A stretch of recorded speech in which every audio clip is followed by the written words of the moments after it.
My daughter, you who sit in silence with tears no one sees, you who feel the weight of loneliness pressing against your chest, listen carefully. Jesus whispers, I have never left you. I have been nearer to you in loneliness than anyone has ever been in your joy. Your loneliness is not a sign that you are forgotten. It is the place where Jesus steps closer than every human who walked away. People may disappear, voices may fade, but Jesus remains. Just as Paul said in 2 Timothy 4:16-17, no one stood with me, but the Lord stood by my side. And today, that same Jesus stands beside you. In the quiet room, on the long nights, in the moments when your heart whispers, no one sees me. Jesus does. He is closer than the pain, closer than the fear, closer than the loneliness that tries to break you. Today's message is His whisper to your soul. You are not alone. I am here. There are moments in a woman's life when the people she trusted begin to fade like evening shadows, when the ones she thought would stay slowly slip through her fingers, when the room grows quiet and her heart whispers, why did they leave? But Jesus steps into that silence and says, my daughter, when others walk away, I stay. When they forget you, I remember you. When they let go, I hold on. People leave for many reasons, because they are hurting, because they are limited, because they are human. But Jesus is not limited. Jesus is not temporary. Jesus is not like them. Just as Paul wrote in 2 Timothy 4:16-17, no one stood with me, but the Lord stood by my side and strengthened me. And that is what He is doing for you, even now, even in this moment. Every person who walked out made more room for the one who never walks away. Every voice that went silent made space for the whisper of Jesus to reach you. He is not afraid of your loneliness. He walks straight into it and fills it with His presence. And right now, He gently leans toward your heart and says, you are never abandoned. You are never forgotten. I am here. There comes a moment in every woman's journey when life becomes quiet, not because she chose silence, but because God allowed the noise to fade. The conversations stop, the messages slow down, the familiar voices disappear, and she wonders, why is everything so quiet? Jesus leans in gently and whispers, my daughter, I quieted the noise so you could finally hear me. Because the voice of Jesus is rarely loud. It does not shout above the chaos. It does not compete with people. It comes as a whisper, a soft, holy, unmistakable whisper. Just as God spoke to Elijah in 1 Kings 19:12, there was a gentle whisper. In the stillness, something sacred begins. Her prayers change, not spoken out of routine, but out of hunger. Her heart becomes tender again, not seeking answers from people, but seeking presence from Jesus. And in that silence, He begins to show her who she is, not abandoned, but chosen, not forgotten, but seen, not lost, but guided. Jesus whispers into her soul, I did not take people away to break you. I quieted the world so you could finally hear my voice. Every woman carries something she leans on: a person, a routine, a plan, a form of comfort, a false sense of control. And when those things break, she often thinks she is losing everything. But Jesus whispers, "My daughter, I am not taking things away to hurt you. I am removing what you leaned on so you can finally lean on me." Because a woman who depends only on people will never discover the strength God placed inside her. Sometimes the crutch is a relationship.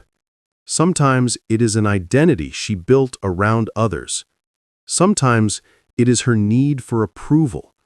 Sometimes it is the life she imagined. And when God removes it, it feels like loss, but in heaven, it is liberation. Just as Jeremiah wrote in Lamentations 3:22 through 24, "The Lord is my portion, therefore I will hope in him." God never removes without replacing. When he takes away what is unstable, he offers what is eternal. When he removes what was temporary, he gives what cannot be shaken. And in the quiet of her breaking, Jesus whispers again, "You are not falling apart. You are learning to stand." There are wounds a woman carries that no one knows about. Disappointments she hides, betrayals she never speaks of, tears she wipes before anyone can see. Pain has a way of making her believe that she is breaking beyond repair. But Jesus steps gently into that ache and whispers, "My daughter, pain is not your enemy. Pain is the place where I prepare you." Because pain is not always punishment. Sometimes pain is purification.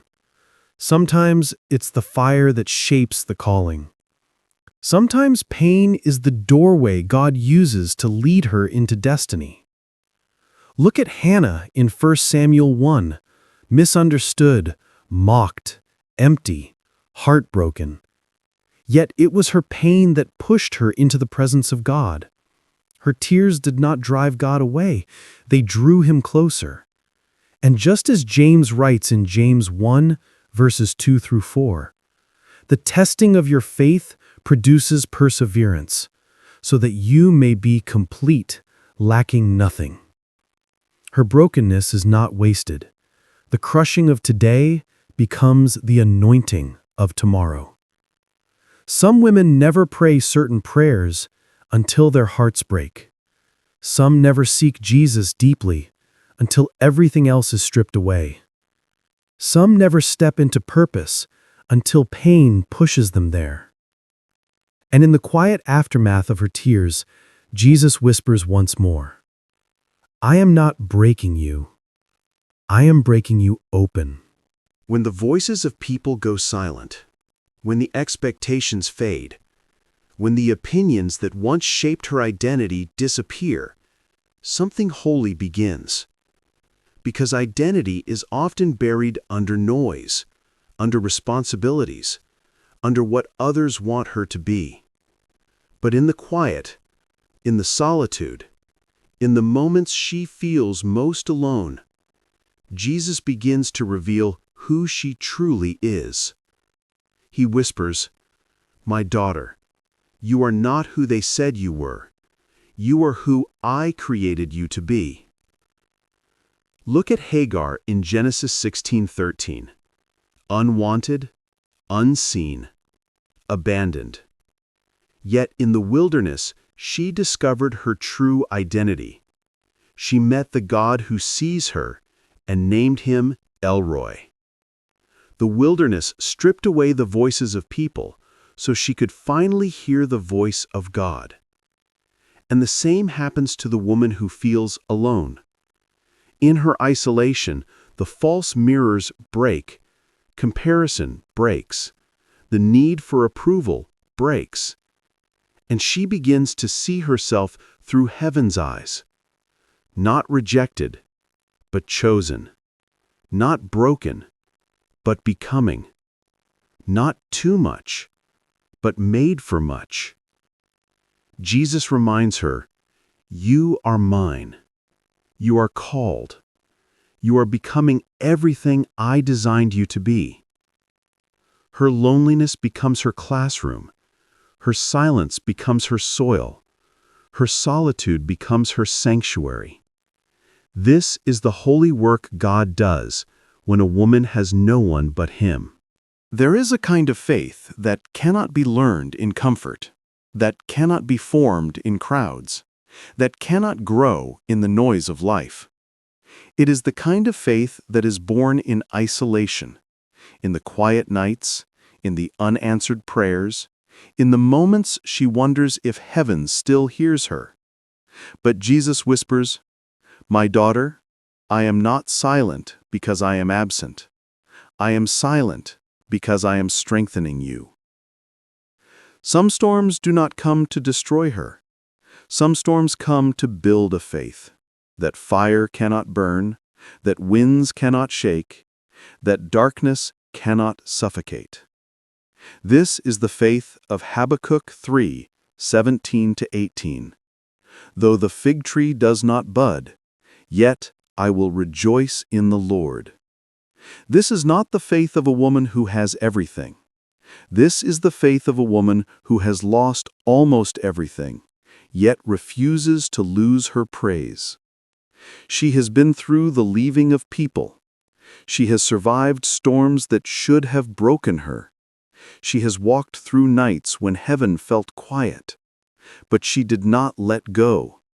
And because she did not let go, her faith is becoming unshakable. The enemy fears this kind of woman, not because she is loud, but because she is steady. Not because she has perfect circumstances, but because she has a perfect shepherd. And Jesus whispers again, "What you gained in isolation, no one will ever be able to take from you." There are seasons when a woman thinks she is being delayed, forgotten, set aside, or left behind. She looks at her life and whispers, "Why is nothing happening for me? Why am I still here? Why does it feel like everyone else is moving forward except me?" But Jesus steps into her quiet questions and whispers, "My daughter, you are not being delayed. You are being developed." Heaven does not rush holy things. Sacred callings are not formed in crowds. They are conceived in silence, shaped in stillness, and birthed in seasons where no one is watching. Look at Elizabeth in Luke 1:24-25. She was hidden for 5 months, not because she was ashamed, but because God was forming something holy inside her. Some blessings are too sacred for open spaces. Some miracles must be hidden before they can be revealed. Some anointings grow only in the womb of loneliness. Your quiet season is not a shelf, it is a sanctuary. God is not ignoring you, He is incubating you. You are not overlooked, you are overshadowed. Just as Isaiah writes in Isaiah 43:1, "Fear not, I have called you by name, you are mine." He isolates what He plans to anoint. He hides what He plans to reveal. He separates what He plans to elevate. And Jesus whispers again, "You are not behind, you are becoming." There is a unique kind of heartbreak a woman carries when she realizes people she loved, trusted, and supported have quietly stepped out of her life. She wonders, was I not enough? Did I do something wrong? Why wasn't I worth staying for?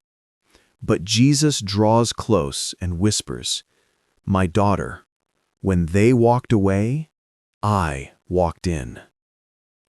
People may leave because they are limited. They love imperfectly. They stay inconsistently. They commit conditionally. But Jesus does not love like people do. Just as David declared in Psalm 27:10, "Though my father and mother forsake me, the Lord will receive me." Jesus receives the woman others rejected. He gathers the woman others overlooked. He holds the woman others mishandled. He sits beside her in the empty places. He walks beside her on the lonely roads. He stands beside her when no one else will. And he whispers, "You were never alone. You just didn't see who was standing beside you." Every tear she cried in the loneliness became a seed of intimacy with him. Every night she felt invisible became a moment heaven watched closely. He does not walk away when things get heavy. He does not leave when the story grows complicated. He does not withdraw when her heart is fragile. Instead, he says, "I stay. I remain. I walk with you." And the woman who once felt abandoned begins to realize she was never truly abandoned at all. My daughter, before you take another step, before this message continues, Jesus wants your heart to pause. Not your body, not your plans, your heart. Because he is whispering to you right now, "Give me what you cannot carry. Give me what keeps you awake at night. Give me the pain you never had the words to explain." You were never designed to hold everything alone. Loneliness was never meant to be your prison. It was meant to be your meeting place with him. Jesus invites you into a holy exchange. Your exhaustion for his rest. Your fear for his peace. Your tears for his comfort. Your loneliness for his presence. This is the heart of his promise in Matthew 11:28.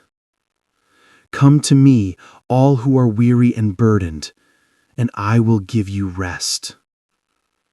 He does not ask you to be strong. He asks you to be honest, to open the clenched places of your soul and let him breathe on the wounds no one sees. You don't have to understand everything. You don't have to fix anything. You don't have to pretend you're okay. He whispers again, "Just give it to me and let me hold you." So right now, bring your loneliness into his hands. Let him touch the places that ache. Let him lift what has been crushing you inside. And whisper this softly, "Jesus, I surrender this to you." There is a moment, a holy moment, when all the words fade, all the explanations settle, and only one truth remains. Jesus is here. Not far, not distant, not watching from heaven. Here, with you, for you, beside you. And he whispers one of the most powerful promises ever spoken. "I am with you always, to the very end of the age." This is not symbolic language. This is not poetic comfort. This is the vow of the King who conquered death, the promise of the Savior who walked out of the grave. When you feel unseen, he is with you. When you feel forgotten, he is with you. When the room is silent and the night feels long, he is with you. The presence of Jesus does not depend on your perfection. It rests on his promise. He stands where others walked away.